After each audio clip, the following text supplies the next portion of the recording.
Ayrılıştan vermeyen ko'zimdan Baxtlik bo'l degan shu bir so'zimda Qancha qilsam yoshuraman seningda Ko'z yosh qilib tub ketgan unimda O'tim o'chdi gulxan bo'lib yang'andi Sening uchun jonim beradiladim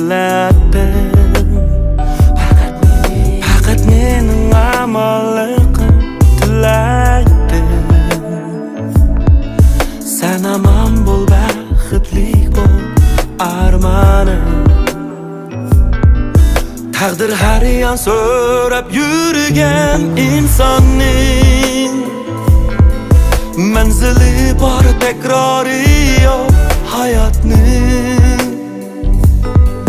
Sen bo'lsang u kulib yasha armanim Sen yosh to'ksang shudur mening azobim Taqdir har yon so'rab yurgan oshiqning manzili bor, takrori yo'q hayotning Sen bo'lsang u kulib yasha armanim Sen yosh to'ksang shudur mening azobim Ayrılışdan vermeyen ko'zimdan Baxtlik bo'l degan shu bir so'zimdan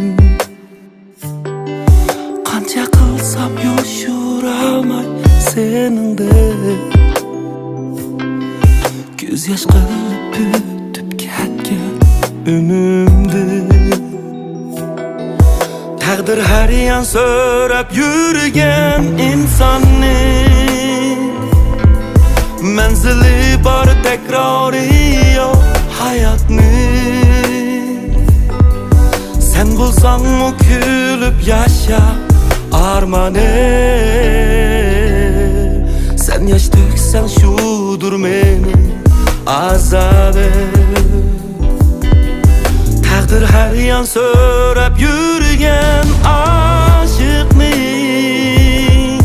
manzili bor, takrori yo'q hayotning Sen bo'lsang u kulib yasha armanim Sen yosh to'ksang shudur mening azobim